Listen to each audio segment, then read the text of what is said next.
अभी recent time में एक मैटर है जो कि मतलब मैंने बहुत नोटिस किया, जिसके बारे में पता नहीं आप लोगों ने ध्यान दिया है कि नहीं दिया, डिलीवरी बॉयज के रिगार्डिंग।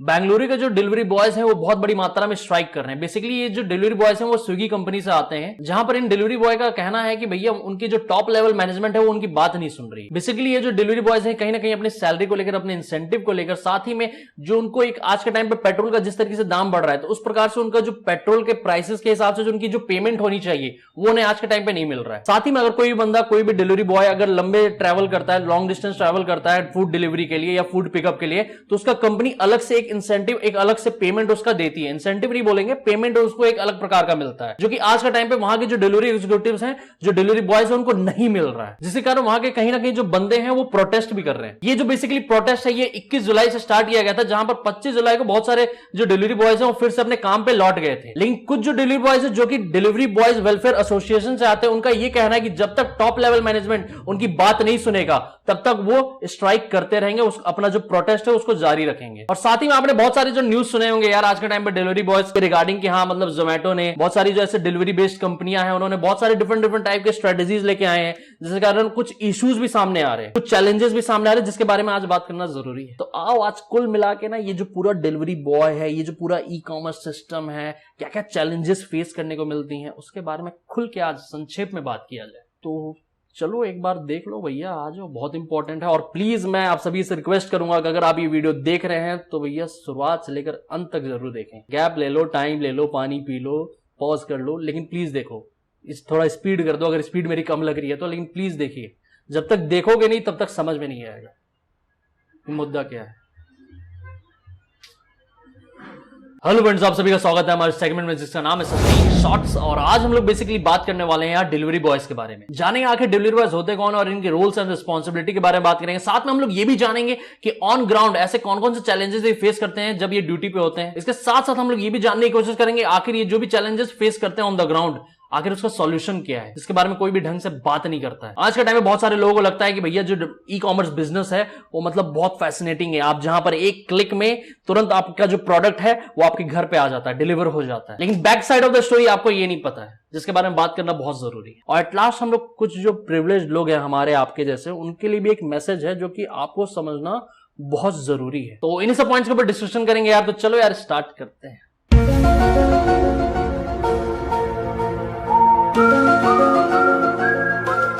तो यहां पर सबसे पहला जो क्वेश्चन बनता है यार वो ये बनता है कि आखिर डिलीवरी बॉयज आखिर होते तो होते कौन है। आपके दिमाग में जब भी ये डिलीवरी बॉय या डिलीवरी एग्जीक्यूटिव जो टर्म आता है, आप कभी भी कहीं पर सुनते हो, तो आपके दिमाग में सबसे पहला जो छवि है वो क्या आता है? जाहिर सी बात है आपके दिमाग में सबसे पहला जो इमेज है वो यही बनता होगा कि एक बंदा है मोटरसाइकिल में, टू व्हीलर में, साथ ही में पीछे एक बैग टांगा हुआ है बड़ा सा छोटा सा, पर्टिकुलर क्या वो फूड की डिलीवरी कर रहा है या फिर कोई भी लॉजिस्टिक की डिलीवरी करता है उसके अकॉर्डिंग, और वो कहीं ना कहीं घरों में, ऑफिस में कहीं ना कहीं वो डिलीवरी देने की कोशिश कर रहा है ऑन टाइम, जो कि आज के टाइम पे हो नहीं पाता, जहां पर बहुत सारे कस्टमर्स को ऐसे शिकायतें रहती हैं। लेकिन वो कोशिश करते हैं, ऐसा नहीं है कि वो कोशिश नहीं करते, कोशिश करते हैं। और साथ ही में बहुत सारे लोगों के दिमाग में ये भी छवि बनती है कि यार ये जो बंदे हैं इन्होंने ज्यादा पढ़ाई लिखाई नहीं की, ठीक है, ज्यादा कुछ उखाड़ नहीं पाए, जिसके कारण आज ये इस पर्टिकुलर लाइन में, ऐसी छवि बनती है। ये सच्चाई है जो झुठलाया नहीं जा सकता है। बट ये जो स्टोरी है यार ये कहीं ना कहीं फ्रंट एंड स्टोरी, आपको बैक एंड की स्टोरी नहीं पता। ये तो वो चीजें हैं जो आप सामने से बस देख रहे हो, लेकिन ये जो बैक एंड स्टोरी आज मैं आपको बताता हूं। देखो पंगा क्या है ना, मैं मानता हूं कि ये जो बहुत सारे जो लोग हैं वो बहुत मतलब वीकर बैकग्राउंड से आते हैं, जिनको इतने मतलब प्रॉपर फैसिलिटीज नहीं दी गई पढ़ाई के रिगार्डिंग, किसी भी गवर्नमेंट जॉब करने के रिगार्डिंग। लेकिन ये भी समझना जरूरी है आखिर क्या हुआ जिसके कारण ये पढ़ नहीं पाए। इनकी फैमिलीज इश्यूज बहुत थे, फैमिली के पास उतना पैसा नहीं था जिसके कारण वो बड़ी तैयारी कर पाए, हायर एजुकेशन कर पाए, ठीक है, या फिर किसी भी एग्जाम की प्रिपरेशन कर पाए। जैसे आज के टाइम पे लोग आईएएस, एसएससी ये सब की तैयारी करते हैं। और साथ ही में फैमिली के बहुत इश्यूज चले आ रहे हैं, जिसके कारण मनी प्रॉब्लम है, जिस कारण इनको बहुत अर्ली स्टेज पे ही इस प्रकार की जो इंडस्ट्री है उसमें घुसना पड़ता है। और जाहिर सी बात है इस प्रकार की इंडस्ट्री में घुसने के लिए कोई बड़ा क्वालिफिकेशन की जरूरत नहीं है, बस आपको एक ड्राइविंग लाइसेंस चाहिए होता है। और जिन लोगों के दिमाग में ये जो छवि बनती है कि ये बहुत वीकर बैकग्राउंड से आते हैं, उनके लिए मैं ये बताना चाहूंगा कि आज के टाइम पे ऐसा सिनेरियो नहीं है। जब से पेंडेमिक स्टार्ट हुआ है तब से ऐसा नहीं है कि सिर्फ वीक बैकग्राउंड या जिनको कोई भी फैसिलिटीज नहीं दी गई सिर्फ वही ये इंडस्ट्री में है जो अच्छे खासे जॉब कर रहे थे, 9 to 5 जॉब कर रहे थे, they are getting a good amount of salary, वो भी आज के टाइम पे वहां से उनका जॉब छूट गया ड्यू टू पेंडेमिक, और वो आज के टाइम पे इस फील्ड में जॉब करने के लिए मजबूर हो रखे हैं। और अगर थोड़ा मोड़ा अनएम्प्लॉयमेंट की बात करो तो जून 2022 में ही लगभग 1.2 करोड़ लोगों ने अपनी जॉब गवा दी है। तो आखिर यार आज के टाइम पे सबको अपना पेट तो पालना ही है, तो किसी न किसी इंडस्ट्री में किसी न किसी जॉब में घुसना भी जरूरी है। घर में पैसे आएंगे तभी घर में बाल बच्चे बीवी माता पिता खाना खा पाएंगे। बहुत सारे लोगों की जिंदगी ऐसी भी चल रही है। और इसी को मद्देनजर रखते हुए आपको मैं ये भी बताना चाहूंगा कि कल को जो डिलीवरी बॉय आपके घर में डिलीवरी देने आ रहा है, क्या पता वो आपसे ज्यादा एजुकेटेड हो, क्या पता उसके पास ज्यादा डिग्री हो आपसे, लेकिन जस्ट बिकॉज कि उसके कहीं जॉब छूट गई पेंडेमिक के कारण तो उसको इस प्रकार की फील्ड में आना पड़ गया, और दूसरी कोई कंपनी इतने पैकेज में उसको लेने के लिए तैयार नहीं। बात ये भी है, थोड़ी कड़वी है लेकिन ये सच्चाई है, क्योंकि ऑन ग्राउंड में ऐसे लोगों से मिलता भी हूं और पता है मेरे को यार। और इसके साथ साथ अगर हम लोग इनकी रोल्स एंड रिस्पांसिबिलिटी की बात करें तो यहां पर मैं आपको ये बताना चाहता हूं कि इनकी रोल्स एंड रिस्पांसिबिलिटी में बेसिकली ये रहता है कि कोई भी एक प्रोडक्ट जो है वो एक पर्टिकुलर जगह से सही तरीके से पिकअप हो, ठीक है, उसकी क्वालिटी मेंटेन करते हुए पिकअप हो, और वो कस्टमर को भी ऑन टाइम डिलीवरी हो। साथ ही में ये भी कि हाँ जो प्रोडक्ट है वो कस्टमर को जो right product to right man deliver हो। साथ ही वो इंश्योर करे कि वो जो पेमेंट है वो कस्टमर कैश ऑन डिलीवरी कर रहा है या फिर ऑनलाइन किया है तो उसमें भी क्लैरिटी होनी चाहिए। कैश ऑन डिलीवरी अगर कर रहा है तो उसके पास पर्टिकुलर कलेक्शन के लिए प्रॉपर पैसे होने चाहिए। जैसे कि आज के टाइम पे कैश ऑन डिलीवरी के लिए बहुत सारे जो कस्टमर्स हैं उनको फिर चेंजेस ये सब के भी देने लेने की जरूरत पड़ती है, जिसके कारण डिलीवरी बॉय के पास चेंजेस भी होने चाहिए। साथ ही में जो रूट के हिसाब से जो प्रोडक्ट की अलाइनमेंट भी करनी पड़ती है कि कौन सा प्रोडक्ट पहले किसी को डिलीवर करना है तो उसको पहले रखा जाए, और कौन सा प्रोडक्ट अगर लास्ट में डिलीवर करना है तो उसको सबसे नीचे रखा जाए। ऐसे बहुत सारी जो चीजें हैं वो इस प्रकार की इंडस्ट्री में करना पड़ता है। और साथ ही में जैसे कि कोई प्रोडक्ट है वो किसी भी कस्टमर के घर में देना है लेकिन वहां पर कस्टमर अवेलेबल नहीं है तो उसको रीशेड्यूल करवाना, ठीक है, कस्टमर केयर में बात करके।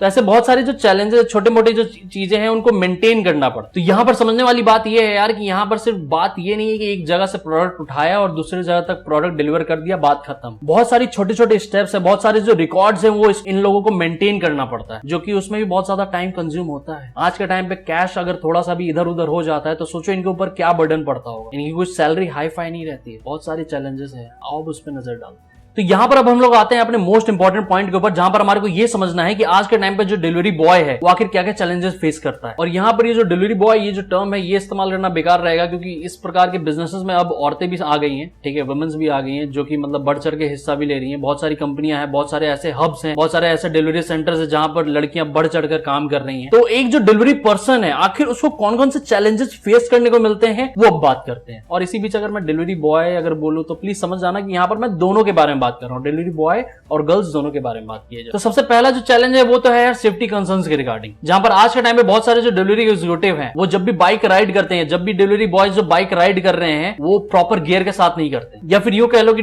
लगातार टॉप मैनेजमेंट के बोलने के द्वारा भी बहुत सारे जो डिलीवरी बॉयज हैं इस प्रकार की जो चीजें हैं, इस प्रकार का जो मैसेजेस जो टॉप मैनेजमेंट के द्वारा पास की जाती हैं उसको नेग्लेक्ट करते हैं, इग्नोर करते हैं, जिसके कारण बहुत बड़े बड़े हादसे देखे जा रहे हैं आज के टाइम पे। एक स्टडी के दौरान एक चेन्नई में एक स्टडी की गई जहां पर यह पता चला कि 173 फूड डिलीवरीज बॉयज का अगर सर्वे में लगभग 56 डिलीवरी बॉयज कहीं ना कहीं किसी ना किसी प्रकार के एक्सीडेंट का सामना उन्होंने किया ही किया। तो सोच लो परसेंटेज कितना बड़ा है। बट इन सब चीजों को बहुत सारे जो लोग हैं वो नेग्लेक्ट करते हैं। और साथ ही में दूसरे पॉइंट की बात करें सेफ्टी कंसर्न्स के रिगार्डिंग, तो वहां पर सबसे बड़ा एक चैलेंज आता है डिलीवरी एट नाइट का, जहां पर बहुत सारे जो डिलीवरी एग्जीक्यूटिव वो रात में डिलीवरी देते हैं। बट पंगा क्या होता है इसी बात का कहीं ना कहीं बहुत सारे जो कस्टमर वो गलत फायदा भी उठाते हैं, जहां पर डिलीवरी बॉयज का पैसा छीन लेना या फिर जो भी प्रोडक्ट उन्होंने डिलीवर किया है उसका पेमेंट ना करना, उनको मारना पीटना, ऐसे भी केसेस सामने आ रहे हैं। और साथ ही में अगर बात करें तो यहाँ पर नॉर्थ इंडिया की तरफ बहुत सारे ऐसे केसेस देखने को मिले जहां पर फेक कस्टमर्स के द्वारा ऑर्डर किया गया, जहां पर यह देखा जाता है कि एक जो ऑर्डर है वो एक पर्टिकुलर लोकेशन से बहुत ज्यादा दूर से आता है और मजबूरन डिलीवरी एग्जीक्यूटिव जो रहता है उसको वहां पर जाके डिलीवरी देना पड़ता है। बट द थिंग इज जब वो डिलीवरी देने जाता है तो वहां पर कहीं ना कहीं उसके साथ जोर जबरदस्ती किया जाता है, उसको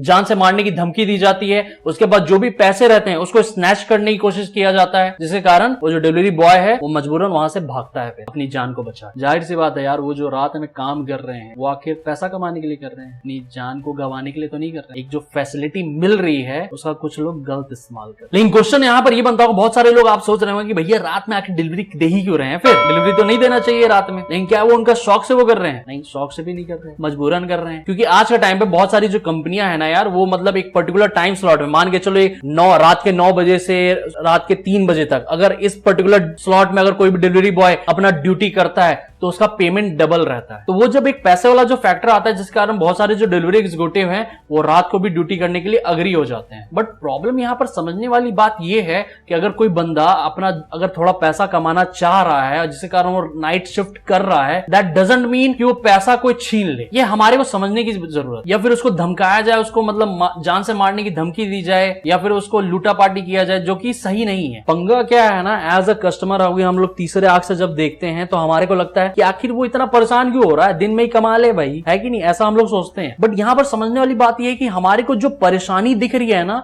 वो उस बंदे की मजबूरी है, क्योंकि उसको अपना घर चलाना है। ये समझने वाली बात है। बात समझ में आ जाए ना, तो थोड़ा तो इज्जत देना स्टार्ट करना भाई डिलीवरी बॉयज को, जो भी डिलीवरी गर्ल्स आ रही हैं उनको, ठीक है। बढ़ते हैं हमारे दूसरे चैलेंज की तरफ, जो कि है हेल्थ चैलेंजेस, जहां पर हमारे को यह समझने की जरूरत है कि आज के टाइम पे जो भी बंदा ई कॉमर्स कंपनीज में काम करता है, बहुत सारी ई कॉमर्स कंपनी जो है वो हेल्थ इंश्योरेंस और एक्सीडेंटल इंश्योरेंस प्रोवाइड करती है। और इसी बात को मद्देनजर रखते हुए बहुत सारे जो डिलीवरी बॉयज है, डिलीवरी गर्ल्स हैं, वो दिन रात विदाउट रेस्ट किए हुए काम भी करते हैं, ये दिमाग में सोचते हुए कि भैया अगर कल को कुछ होगा तो कंपनी संभाल लेगी। जहां पर वो ना अपने हेल्थ का ध्यान रखते हैं, ना वो बैड वेदर का ध्यान रखते हैं, वो किसी चीज का ध्यान नहीं रखते। चाहे उनको थोड़ा दर्द है, पीड़ा है, परेशानी है, लेकिन वो उन सब चीजों को भुला के वो लिटरली काम करते हैं। ऐसा नहीं होता कि सभी ये वैसे होते हैं, बहुत सारे लोग मतलब थोड़े लापरवाह टाइप के भी होते हैं, लेकिन बहुत सारे लोग बहुत डेडिकेशन से भी काम करते हैं। जाहिर सी बात है तभी ऐसी कंपनियां चल रही हैं। जहां पर आपने बहुत सारे डिलीवरी बॉयज को ये भी देखा होगा कि वो टू व्हीलर में चलते हैं, साथ ही में बहुत बड़ा बैग वो पीछे कैरी भी करते हैं अपने बैग में। और पंगा ये है कि कभी कभार वो जो बैग को कैरी करते करते उनको बहुत दूर तक भी जाना पड़ता है, और इवन कि उनको कभी कभार सीढ़ियां भी चढ़नी पड़ती है उस पर्टिकुलर हैवी बैग को लेते हुए, जिसके कारण उनके जो हेल्थ में उसका बहुत बुरा इंपैक्ट पड़ता है। जहां पर उनके बैक पेन, शोल्डर पेन या फिर स्पाइनल कॉर्ड में मेजर इंजरीज होने के भी चांसेस बहुत ज्यादा रहते हैं। इवन कि ये जो गर्मी पड़ी थी इसके कारण बहुत सारे जो डिलीवरी बॉयज हैं इतनी गर्मियों में काम करने के कारण वो बीमार भी पड़े, वो बेहोश भी हुए सोसाइटीज में, जिसके बारे में कहीं पर भी कोई चर्चा नहीं हुई। और साथ ही में जब ये पेंडेमिक आया तो आपने कहीं ना कहीं देखा होगा कि डिलीवरी बॉयज का, डिलीवरी एग्जीक्यूटिव का काम बहुत ज्यादा बढ़ गया। जहां पर हमारे को सोशल डिस्टेंसिंग मेंटेन करना था, तो वहां पर सोशल डिस्टेंसिंग को मेंटेन करने के लिए यहाँ पर डिलीवरी एग्जीक्यूटिव का, डिलीवरी बॉयज का, डिलीवरी गर्ल्स का बहुत बड़ा हाथ रहा, जिसके कारण हम लोग कहीं ना कहीं सोशल डिस्टेंसिंग मेंटेन कर पाए। हमने ऑर्डर किया और वो जो प्रोडक्ट है वो हमारे घर में डिलीवर भी हुआ। लेकिन आप जब डिलीवरी बॉयज के पर्सपेक्टिव से देखोगे तो वो किस प्रकार के घरों में जा रहे थे डिलीवरी देने, जहां पर कोरोना के भी पेशेंट्स रह रहे थे, जहां पर कोई और दिक्कतें भी हो रही थी, वहां पर उनके लाइफ को भी तो थ्रेट बना। साथ ही में जब वो अपनी ड्यूटी को कंप्लीट करके जा रहे हैं घर,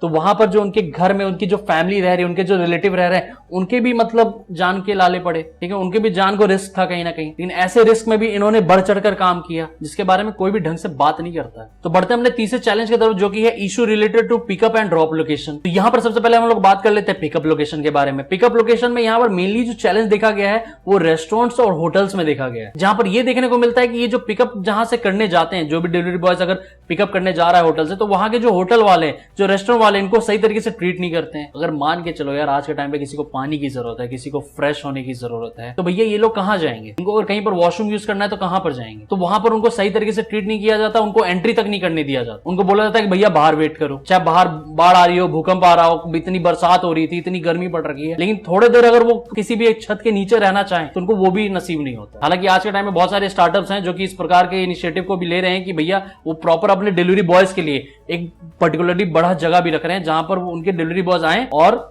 काम कर सके, आराम से बैठ सके आराम से। तो मान के चलो अब वहां से अगर उन्होंने वो प्रोडक्ट, वो जो फूड है उसको पिकअप कर लिया, तो उसके बाद उनको डिलीवरी भी देने जाना है। तो डिलीवरी किस तरह के देने जाते हैं? जब उनके ऐप या फिर मतलब उनके जो इनवॉइस में जो भी एड्रेस आता है कस्टमर का, वहां पर डिलीवरी देने जाते हैं। बट पंगा यहां पर ये आता है, कस्टमर्स के द्वारा ये गलती की जाती है, वो जो एड्रेस भी है वो सही नहीं दिया जाता है, जिसके कारण उनको बहुत बार कॉल करना पड़ता है अपने कस्टमर को, और कस्टमर भी इरिटेट होता है, उनको गाली गलौज भी करता है। और साथ ही में उनका जो एक टाइम है, मतलब हर एक जो डिलीवरी बॉय, डिलीवरी गर्ल है ना, उनको एक टाइम रहता है, उस पर्टिकुलर टाइम में अगर वो डिलीवरी करते हैं तो उनका एक इंसेंटिव बनता है। बट ड्यू टू वो जो इनकरेक्ट एड्रेस प्रोवाइड किया गया है कस्टमर के द्वारा, तो उसके कारण वो जो डिलीवरी बॉय है, डिलीवरी एग्जीक्यूटिव है, वो सही टाइम पे प्रोडक्ट की डिलीवरी नहीं कर पाता, जिस कारण जो उसका इंसेंटिव है वो नहीं बनता है। आपको बहुत सारे लोगों को लगता होगा कि भैया ये टाइमली डिलीवर नहीं देना चाहते हैं। हर एक बंदा, हर एक जो डिलीवरी एग्जीक्यूटिव है वो टाइमली डिलीवर देना चाहता है, क्योंकि क्योंकि उनसे उनका कुछ ना कुछ फायदा भी होता है। बट प्रॉब्लम ये होता है कि भैया क्या पता कभी कभार वो जो डिलीवरी जोटे वो नया रहता है, या फिर जो कस्टमर के द्वारा जो एड्रेस दिया जाता है वो सही नहीं होता है, जिसके कारण उनको फिर एड्रेस ढूंढने के लिए या इधर उधर पूछना पाछना पड़ता है, जिसमें उनका बहुत ज्यादा टाइम वेस्ट भी होता है। और साथ ही मैंने आपको ये भी बताया था कि रिशेड्यूल्ड डिलीवरीज का भी प्रोसीजर रहता है, जहां पर अगर मान के चलो कस्टमर अगर घर पे नहीं है तो उसे फिर रिशेड्यूल भी करवाना पड़ता है उस प्रकार के ऑर्डर्स को, तो उसमें भी बहुत ज्यादा टाइम जाता है। और ये जो चीजें मैं बता रहा हूं ये सिर्फ एक कंपनी के लिए नहीं है, ये सारी कंपनी इस प्रकार की जितनी भी, और ये जितने भी इश्यूज मैं बता रहा हूं ये किसी भी एक कंपनी के लिए नहीं है, ये जितने भी ई कॉमर्स बैकग्राउंड वाली कंपनी है, जहां पर डिलीवरी सिस्टम, जहां पर डिलीवरी बॉयज काम कर रहे हैं, वहां पर इन सभी डिलीवरी बॉयज को इस प्रकार के इश्यूज का सामना करना पड़ता है। तो प्लीज ट्राई करें कि आप जो भी प्रोडक्ट अगर ऑर्डर कर रहे हैं तो उसमें जो एड्रेस है प्लीज एकदम करेक्ट दें, लैंडमार्क्स डालें, जो भी नंबर है अपना वो डालें, ताकि वो जो डिलीवरी वाला जो बंदा है ना वो आपके घर पे एकदम एग्जैक्ट सही टाइम पे पहुंच के आपको डिलीवरी दे। प्लीज ध्यान रखें। और बढ़ते अपने फोर्थ चैलेंज की तरफ, जो कि है भैया अनकोऑपरेटिव कस्टमर्स एंड सोसाइटीज। इसका मतलब ये है कि भैया जो लोग हैं, जो कस्टमर्स हैं, जो सोसाइटीज हैं, वो उनको सही तरीके से ट्रीट नहीं करती है, कोऑपरेट नहीं करती उनके, जो कि सही बात नहीं है। आज के टाइम पे यार जो डिलीवरी एग्जीक्यूटिव, वो मान के चलो इतना मेहनत करने के बावजूद अगर वो डिलीवरी दे रहा है, चाहे वो गर्मी पड़ रही है, सर्दी पड़ रही है, बरसात हो रही है, कुछ भी हो रहा है, और वो डिलीवरी दे रहा है, तो कहीं ना कहीं उसे कस्टमर के द्वारा भी बहुत ज्यादा गाली गलौज सुनने को मिलता है। प्लीज आप लोग को समझने की जरूरत ये है कि वो जो बंदा है वो अपनी ड्यूटी कर रहा है, और वो चाह रहा है कि आपकी जो ड्यूटी है वो बहुत अच्छे से करे। लेकिन अगर किसी भी जेन्युइन रीजन से अगर वो लेट हो रहा है तो प्लीज उसका सपोर्ट करें, बजाय उसको गाली देने के, गलौज करने के लिए, उनसे उसका चाबी छीन लेने के लिए या उसको मिसट्रीट करने के बजाय अगर आप उसे थोड़ा सा सपोर्ट करेंगे ना तो उसका कॉन्फिडेंस बूस्ट होगा। आप खुद ही सोचो, एक बंदा है जो कि अपना काम बहुत दिल से करना चाह रहा है, लेकिन जहां से वो ऑर्डर को पिकअप कर रहा है वहां के लोग भी उसे समझ नहीं रहे हैं, जहां पर वो प्रोडक्ट डिलीवर कर रहा है वहां के लोग भी उसे समझ नहीं रहे, दोनों तरफ से उसे गालियां सुनने को मिल रही है। तो जस्ट इमेजिन उनका जो मेंटली उनको जो टॉर्चर, जो ट्रॉमा उन्हें फेस करने को मिल रहा है, उसके बारे में कोई समझता नहीं है, कोई बात नहीं करता है। जस्ट बिकॉज कि वो इस प्रकार के जॉब में है, दैट डजंट मीन कि वो हमारे नौकर हैं। They are not servant, they are just giving their service, they are just doing their job. वो समझना जरूरी है। और कोई भी बंदा अगर लेट हो गया, आज के टाइम पे तो यार बहुत सारी जो कंपनियां हैं वो 10 मिनट में, 20 मिनट में डिलीवरी देने का दावा करती हैं। क्या ही जरूरी है 10 मिनट में डिलीवरी देना? अगर मान के चलो कोई बंदा अगर आधे घंटे में डिलीवरी दे रहा है तो क्या हो जाएगा? कोई बड़ा पहाड़ तो नहीं टूट पड़ेगा। और मान के चलो अगर वो 10 मिनट की जो डिलीवरी देने वाला जो कंपनी है उसने बोल दिया कि भैया 5 मिनट थोड़ा और लग जाएगा, कोई भी डिलीवरी एग्जीक्यूटिव है वो कहीं पर फंसा हुआ है, कोई किसी भी जेन्युइन रीजन से, बारिश हो रही है, ट्रैफिक हो गया, तो भैया कस्टमर को भी तो समझना ही जरूरी है, वो भी तो इंसान ही है। आज के टाइम पे हमारा जो टेक्नोलॉजी है ना वो इतना ऑटोमेटिक हो गया है ना कि हमने जो ह्यूमंस को भी ना रोबोट समझने लग गए हैं, और ह्यूमंस की वैल्यू घटती जा रही है, उनकी एफर्ट की वैल्यू घटते जा रही है। क्योंकि एक टच में तो आपने प्रोडक्ट ऑर्डर कर दिया, लेकिन अगर जो ही वो 15 से 20 मिनट हो गया तो कस्टमर का जो पारा है वो हाई हो जाता है। और इवन की बहुत सारे जो कस्टमर ऐसे भी होते हैं यार कि मान के चलो अगर किसी बंदे ने किसी जेन्युइन रीजन से अगर वो लेट भी हुआ तो ऐसे कस्टमर्स भी हैं जो कि मतलब फिर उनका जो कंप्लेन कर देंगे, बट उस जो कंप्लेन का जो इंपैक्ट है वो आप समझ नहीं पाते हो, जहां पर उस बंदे की सैलरी से क्या पता डिडक्शंस होते हैं। अब मान के चलो यहां पर जो डिलीवरी होती है वो फंसता कब है? वो फंसता तब है जब कस्टमर ने मान के चलो वो सीओडी मंगा रखा है, कैश ऑन डिलीवरी, और कस्टमर ने अगर थोड़ा सा भी लेट हुआ हमारा डिलीवरी एग्जीक्यूटिव तो उसने वो प्रोडक्ट लेने से मना कर दिया कस्टमर ने, और बोल दिया कि वापस लेते जाओ, लेकिन वो प्रोडक्ट वापस होगा नहीं फूड वाला, स्विगी और जोमेटो में जो करते हैं, जिसके कारण उस पर्टिकुलर प्रोडक्ट का, उस पर्टिकुलर डिश का जो पेमेंट है वो डिलीवरी बॉय के अकाउंट से कटता है। साथ में वो बंदा गाली भी सुने, वो आपकी डांट भी सुने, वो बाहर का वेदर, ट्रैफिक सब कुछ झेले, और उसका बाद में पैसा भी कट रहा है। वो इस प्रकार की सर्विस दे रहे हैं, उनमें बहुत मतलब पहले से ही बहुत पेशेंस है, जो कि इस प्रकार की फील्ड में उन्होंने आना तय किया, और ऊपर से कहीं ना कहीं उनको हर एक तरीके से बैकलैश का ही सामना करना पड़ रहा है, जो कि सही नहीं है। इवन की यार मतलब बहुत सारे जो डिलीवरी एग्जीक्यूटिव्स हैं, बहुत सारे जो डिलीवरी बॉय गर्ल्स हैं, वो जिस बाइक और स्कूटी को चलाते हैं, इवन की बहुत सारी सोसाइटीज उनको एंट्री भी नहीं करने देती है। एंट्री करने से पहले जो गार्ड है उनको रोक देता है, बोला बाहर ही खड़ा करो भाई, अंदर आना ही नहीं है। और कस्टमर्स के ऐसे बिहेवियर देखे हैं जो कि बहुत ही ज्यादा आपत्तिजनक है, जहां पर अगर हम साथ ही अगर डिलीवरी गर्ल्स की बात करें तो वहां पर तो और भी सिनेरियो बिगड़ जाता है। पहली बात तो वो ज्यादा देर रात तक डिलीवरी कर नहीं सकती, लेकिन जब भी वो डिलीवरी करने के लिए किसी भी घर में जाती हैं तो वहां पर उन्हें बहुत गलत नजर से देखा जाता है, जो कि सही नहीं है, यही कह सकते हैं। बाकी इससे ज्यादा क्या कहें, बाकी आप लोग सभी लोग समझदार हैं। एक ऐसी इंडस्ट्री जहां पर बहुत बड़ी मात्रा में मेंस काम कर रहे हैं, मर्द लोग काम करते हैं, अगर वहां पर अगर लेडीज भी काम करना चाह रही है तो उन्हें भी बहुत ज्यादा प्रॉब्लम, बहुत ज्यादा इश्यूज का सामना करना पड़ रहा है। इसको आप इस तरीके से समझने की कोशिश करिए कि आज के टाइम पे जितनी भी डिलीवरी गर्ल्स हैं, जो औरतें हैं, वो इस प्रकार की इंडस्ट्री में आ रही है जो कि पहले से ही बहुत ज्यादा डिफिकल्ट है। वो किसी न किसी तरह अपना टाइम, अपना जो एफर्ट है वो मैनेज करके इस प्रकार की इंडस्ट्री को ज्वाइन कर रही है, दिन रात मेहनत कर रही है। कंपनी के बहुत सारे इश्यूज होते हैं यार, ऑन द ग्राउंड बहुत सारे चैलेंजेस देखने को मिलते हैं, उसके बावजूद अगर वो इतना मेहनत से काम करके अब कुछ पैसे कमाने की कोशिश कर रही हैं, और जिनको वो डिलीवरी, जिनको वो सर्विसेज प्रोवाइड करना चाह रही हैं, तो उनके तरफ से ऐसा बिहेवियर देखने को मिल रहा है जो कि अनएक्सेप्टेबल है। तो आखिर इस प्रकार के जो लोग हैं जो किसी न किसी तरीके से मजबूरी से जूझ रहे हैं, वो आखिर कौन सी इंडस्ट्री में जाए काम करने। कहीं पर कंपनी धोखा देती है, कहीं पर ऑन ग्राउंड बहुत रिस्क है, कहीं पर आज के टाइम का कस्टमर एक रिस्क बनता जा रहा है, जहां पर कस्टमर बहुत ऐसे प्लेसेस पे बुला लेता है जो कि मतलब सेफ नहीं रहता है। चलो लेडीज का तो यार मतलब एक पर्टिकुलर टाइम है, लेकिन मर्दों की भी तो सेफ्टी मैटर करती है। इसके साथ साथ अगर हम लोग बात करें अपने पांचवें पॉइंट करें, पांचवें चैलेंज के बारे में, तो जो कि है इररेगुलर पेमेंट या इररेगुलर जो सैलरी उनकी आती है उसके बारे में बात करते हैं। जहां पर बेसिकली आज के स्टार्टिंग के इस वीडियो में मैंने पहले ही बताया था कि स्विगी के जो डिलीवरी एग्जीक्यूटिव्स हैं वो कहीं ना कहीं स्ट्राइक कर रहे हैं, प्रोटेस्ट कर रहे हैं, क्योंकि उनके जो सैलरी के रिगार्डिंग बहुत सारे इश्यूज देखने को मिल रहे हैं। साथ में इंसेंटिव जो हैं वो कैसे दिया जा रहा है, क्या क्या आज के टाइम पे पेट्रोल के दाम इतने बढ़ गए हैं तो उसके अकॉर्डिंगली उनको जो पे आउट मिलना चाहिए वो नहीं मिल रहा है। साथ ही में जो टॉप लेवल के मैनेजमेंट है वो उनसे ढंग से तरीके से कम्युनिकेट नहीं कर रही है, तो वहां पर क्लैरिटी नहीं है, जिसके कारण बहुत सारे जो आज के टाइम पे डिलीवरी बॉयज है, डिलीवरी गर्ल्स हैं, वो स्ट्राइक कर रही हैं, प्रोटेस्ट कर रहे हैं। और जाहिर सी बात है यार, आज के टाइम पे अगर कोई बंदा इतना मेहनत कर रहा है और किसी भी कारण से उसका डिडक्शन होने लग जाए, और ऐसे डिडक्शन होने लग जाए जिसके बारे में उसको ढंग से पता भी नहीं है, तो जाहिर सी बात है यार, दिमाग तो गर्म हो गए। It's a human nature. तो यहाँ पर इससे हमारे को यही समझ में आता है कि यार कि कंपनी को भी जो भी कम्युनिकेशन है वो एकदम क्लियर रखना चाहिए अपने डिलीवरी एग्जीक्यूटिव, डिलीवरी पर्सन के साथ, ताकि उनको ऑन द ग्राउंड कोई भी ऐसे इश्यूज फेस करने को ना मिले और वो जो अपना काम है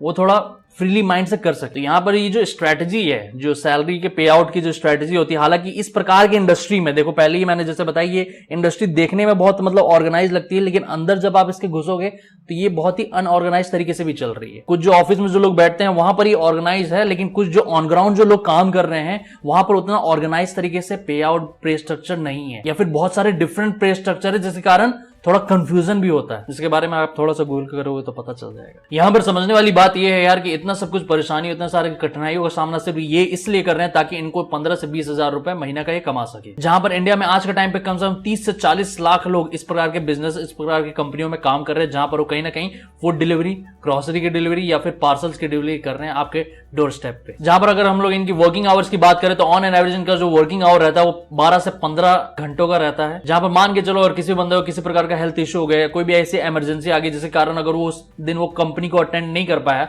उस दिन वो काम पे नहीं आ पाया, तो उस दिन का उससे सैलरी तक नहीं दिया जाता है। That means no work no pay. इस प्रकार के बिजनेस में आज के टाइम पे इंडिया में जो लोग काम कर रहे हैं उसमें 70% जो लोगों के एज ग्रुप है वो 18 से 30 साल के बीच में है, जहां पर वो बहुत लंबे समय तक काम करते हैं, बहुत दिन रात खटते हैं, लेकिन उसके बावजूद यहां पर कोई भी जॉब सिक्योरिटी नहीं है, कभी भी किसी को भी निकाल दिया जा सकता है। और आज के टाइम पे इतने सारे चैलेंजेस को जानने के बावजूद, इतने सारे फैक्ट्स एंड फिगर्स को जानने के बावजूद अभी तक इंडिया में कोई भी फूड डिलीवरी सिस्टम के लिए कोई भी ऐसा लॉ नहीं है, कोई भी ऐसा लॉ इंट्रोड्यूस किया ही नहीं गया है। तो यहां पर हमारा ये सबसे लास्ट क्वेश्चन बनता है कि आखिर क्या ऐसे सॉल्यूशंस हम लोग निकाल सकते हैं जिसके कारण ये जितने भी चैलेंजेस हमने आज के टाइम पे जाने हैं, जो आपके सामने मैंने रखे हैं, उसको हम लोग मिनिमाइज कर सके। After all, what are the solutions to minimise the challenges of delivery persons? आखिर क्या सॉल्यूशंस है उसके बारे में बात करना बहुत जरूरी है। तो यहां पर अगर हम लोग सॉल्यूशंस की बात करें तो सॉल्यूशन को समझने के लिए कहीं ना कहीं हमारे को जो चैलेंजेस हैं उसको ढंग से समझना जरूरी होगा। जहां पर सबसे पहला जो चैलेंज आता है वो आता है सेफ्टी कंसर्न। आज के टाइम पे यार सबको पता है कि रोड सेफ्टी रूल्स क्या है, लेकिन कोई भी बंदा इसे फॉलो नहीं करता है। इवन की बहुत सारी कंपनीज भी अपने जो डिलीवरी पर्सन है उनको बहुत हद तक कम्युनिकेट करने की कोशिश करते हैं, लेकिन उसके बावजूद इस चीज को नेग्लेक्ट किया जाता है, इग्नोर किया जाता है, जिसके कारण बहुत सारे ऐसे हादसे, बहुत सारे एक्सीडेंट्स होते हैं जिसमें डिलीवरी एग्जीक्यूटिव्स, डिलीवरी पर्संस की जान तक चली जाती है। तो इस प्रकार के जो इश्यूज है इसको बहुत सीरियसली लेना जरूरी है। जो बंदा इस प्रकार के सेफ्टी रूल्स को फॉलो नहीं करता है तो उनको टर्मिनेट कर देना चाहिए जल्द से जल्द। जब तक इस प्रकार की चीजों के बारे में दूसरों तक पहुंचाने के बावजूद अगर वो इस चीज को नेग्लेक्ट कर रहे हैं, इग्नोर कर रहे हैं, तो वहां पर बेटर यही है कि इस प्रकार के लोगों को कंपनी से अलग कर दिया जाए। और दूसरी तरफ हम लोग बात करें यार कि बहुत सारी कंपनियां आज के टाइम पे बहुत शॉर्टर पीरियड ऑफ टाइम में ही डिलीवरी देने की कोशिश कर रही है, जिसके कारण बहुत सारे इश्यूज, बहुत सारे जो ऐसे एक्सीडेंटल इश्यूज देखने को मिल सकता है ऑन द ग्राउंड। ना ही वो कंपनी के लिए सही है, ना ही उस पर्टिकुलर डिलीवरी पर्सन के लिए सही है, और ना ही उसकी फैमिली के लिए सही है। क्योंकि जब भी कुछ ऐसा होता है तो एक ब्रांड के ऊपर ही बहुत ज्यादा प्रेशर बनता है। एक बंदा जो है वो तो हॉस्पिटल में पहले से एडमिट है क्योंकि उसकी फिजिकली कंडीशन ऐसी हो जाती है, और साथ ही में उस फैमिली को भी बहुत सारे ट्रॉमा से गुजरना पड़ता है। और इसी के साथ साथ आज के टाइम पे कुछ कंपनियों को अपनी जो स्ट्रेटेजी उसको रीइवैल्यूएट करने की जरूरत है, जहां पर उनको यह समझना जरूरी होगा कि भैया वो जो अपने डिलीवरी पर्सन से काम करा रहे हैं, जिसके कारण उस पर्टिकुलर डिलीवरी पर्सन के ऊपर कम से कम प्रेशर बने, चाहे वो हेल्थ इश्यू का प्रेशर हो, चाहे वो ऑन द ग्राउंड इश्यूज का प्रेशर हो। क्योंकि ऑन द ग्राउंड जो इश्यूज का प्रेशर होता है जिसके कारण मेंटली भी आदमी बहुत ज्यादा डिस्टर्ब हो जाता है, और फिजिकली तो पड़ता ही है जब वो बड़े बड़े बैग्स, बड़े बड़े हैवी बैग्स लेके कैरी करते हैं। और साथ ही में कुछ प्रिविलेज लोगों को ये भी पॉइंट एक समझना जरूरी है यार कि मैंने पहले भी ये पॉइंट रखा है, अभी फिर से मैं दोहरा रहा हूं ताकि आप प्लीज इसको समझ लें कि दे आर ऑल्सो ह्यूमंस, ठीक है, कभी कभार उनसे भी गलतियां होती हैं, तो प्लीज आप भी थोड़ा सहनशील बनिए, ठीक है, have patience and try to understand them also. अगर आपने पैसा दिया है दैट डजंट मीन कि वो मतलब एकदम आपके लिए तुरंत खड़े हो जाएंगे। There are so many peoples, बहुत सारे घरों में उनको जाके डिलीवरी देनी होती है, बहुत सारे चैलेंजेस उनको फेस करने को मिलता है, जैसे कि मैंने आज आपके सामने रखा है। तो प्लीज अंडरस्टैंड करिए यार, थोड़ा मतलब ह्यूमैनिटी नाम की चीज होनी चाहिए, ठीक है, इंसानियत नाम की चीज होनी चाहिए। किसी भी तरीके से उनके साथ गलत तरीके का व्यवहार ना करें, ट्राई करें उनको समझने का, और किस कारण वो आखिर लेट हो रहे, किस कारण वो किसी इशू में ऐसे फंस गए जिसके कारण वो आपको सही टाइम पे डिलीवरी नहीं दे पाए, उसके बारे में समझिए। तो साथ ही में अगर हम लोग सॉल्यूशंस के ऊपर तीसरे पॉइंट के ऊपर बात करें, तो यहाँ पर ब्रांड को भी समझना जरूरी है कि वो कहीं ना कहीं अपने जो मेन रिप्रेजेंटेटिव है, जो कि delivery person, delivery boy and girls होते हैं, इनके थ्रू जो फीडबैक आ रहा है उसको भी सुने और समझे। आखिर ऑन द ग्राउंड क्या क्या चैलेंजेस इनको फेस करने को मिल रहा है, वो कंपनियां इसके बारे में जब तक सुनेगी नहीं, समझेगी नहीं, तब तक बाकी सबको पता नहीं चल पाएगा। और जब आपका फ्रंट एंड जो मेन बंदा है वही अगर कस्टमर से इंटरेक्ट ढंग से नहीं करेगा, तो आपकी जो ब्रांड की इमेज है वो कभी भी सुधर नहीं सकती, हमेशा खराब रहेगी। तो यहां पर कंपनियों को यह भी करना होगा कि कहीं ना कहीं वो भैया अपने जो डिलीवरी पर्सन उनको एक कंफर्टेबल और एफिशिएंट डिलीवरी एक्सपीरियंस का जो प्रोसेस है उसको समझना जरूरी है, और अपने डिलीवरी बॉयज को उस प्रकार से प्रैक्टिस करवाना जरूरी है। देखो, इस वीडियो के माध्यम से किसी भी कंपनी को, किसी को भी नीचा दिखाना नहीं है, बस ये समझना ये है यार कि आज के टाइम पे देखो कहीं ना कहीं लोगों की बहुत बड़ी मात्रा में जॉब गई है, तो इस प्रकार के ई कॉमर्स बिजनेसेस ने बहुत बड़ी मात्रा में जॉब क्रिएट भी की है। लेकिन अभी भी कुछ ना कुछ ऐसे लूप होल्स हैं जिसके कारण इस प्रकार के जो इंडस्ट्री में जो लोग काम कर रहे हैं उनको ये लगता है कि उनकी कहीं ना कहीं वैल्यू, कद्र नहीं है। ये बात सबको समझना जरूरी है, कंपनी को भी समझना जरूरी है, एक डिलीवरी बॉय को भी समझना, डिलीवरी गर्ल को भी समझना जरूरी है, और साथ ही में वो जिसको डिलीवरी दे रहे हैं उस कस्टमर को भी समझना जरूरी है। तभी हम लोग इस प्रकार की एक इंडस्ट्री को, जहां पर बहुत सारे आज के टाइम पे चैलेंजेस हैं, उनको एक ऑर्गेनाइज इंडस्ट्री की तरह बना सकते हैं और एक अच्छा कस्टमर एक्सपीरियंस दे सकते हैं। आज वैसे बहुत सारा पॉइंट डिस्कस कर लिया है, मतलब बहुत सारी चीज़ें आप लोग को भी जानने को मिला होगा, और मैं भी जब इस प्रकार के जब रिसर्च कर रहा था तो मुझे भी बहुत सारे पॉइंट जानने को मिले हैं। तो इसी के साथ आज की मैं वीडियो समाप्त करता हूं यार। आशा करता हूं आपको मेरी वीडियो पसंद है। वीडियो पसंद है तो चैनल को सब्सक्राइब करना यार, वीडियो को लाइक करना, अपने फ्रेंड्स एंड फैमिली तक इस वीडियो को शेयर करो। आपके इस पर्टिकुलर टॉपिक, इस मुद्दे के बारे में आप क्या सोचते हैं, डिलीवरी पर्सन, डिलीवरी एग्जीक्यूटिव्स के बारे में आप क्या सोचते हैं, इस प्रकार की ई कॉमर्स बिजनेसेस के बारे में आपका क्या राय है, आप प्लीज कमेंट सेक्शन में लिखें। अगर आप ये वीडियो हमारी फेसबुक पेज में देख रहे हैं तो वहां पर भी हमें फॉलो करें। तब तक के लिए thank you and have a nice day.